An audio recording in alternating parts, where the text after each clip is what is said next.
So this is a quick video on finding arc length in polar coordinates. So here's a little formula that you don't need to memorize, although it's fairly easy. But I will give it to you if we use it on a test or quiz, but you'll need it for doing homework. So basically how I do this is the picture that we're saying that we can use integration, just like we can use integration to find area under a curve, we can actually use integration to find the length of a curve. And so this would be, again, this would be finding, so the length would be how long this line is here. So this integral calculates the length of this curve from A to B, where r is some function, right? So this is like r of theta, okay?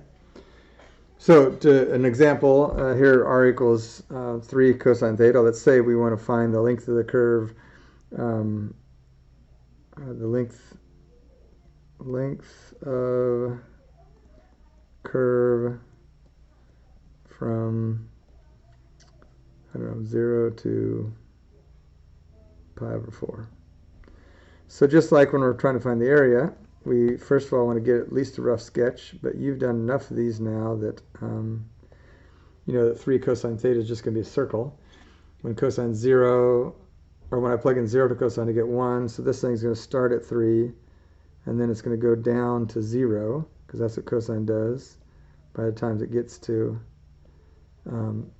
and so what we're looking for is basically, let me grab another color. We're looking for this arc length right here, because we want to go from 0, which is facing that way, to pi over, whoops, I missed that a little bit, didn't I? Pi over 4 would be about like that, right?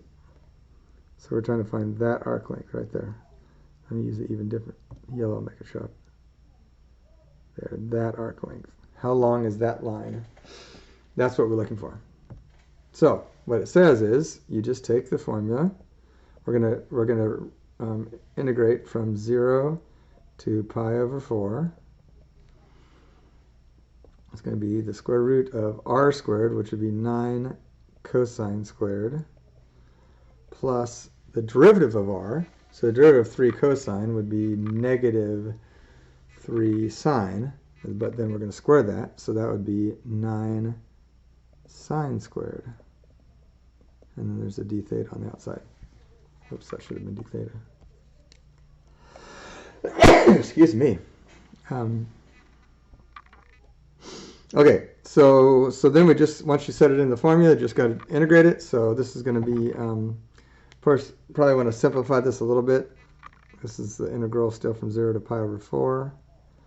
And this is going to be, if I factor out the 9, I'm left with 9 times cosine squared theta plus sine squared theta, which happens to be 1.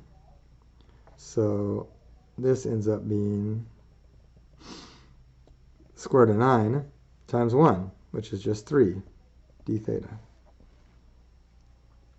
So then I'll go ahead and integrate it. That'd be 3 theta evaluated from 0 to pi over 4.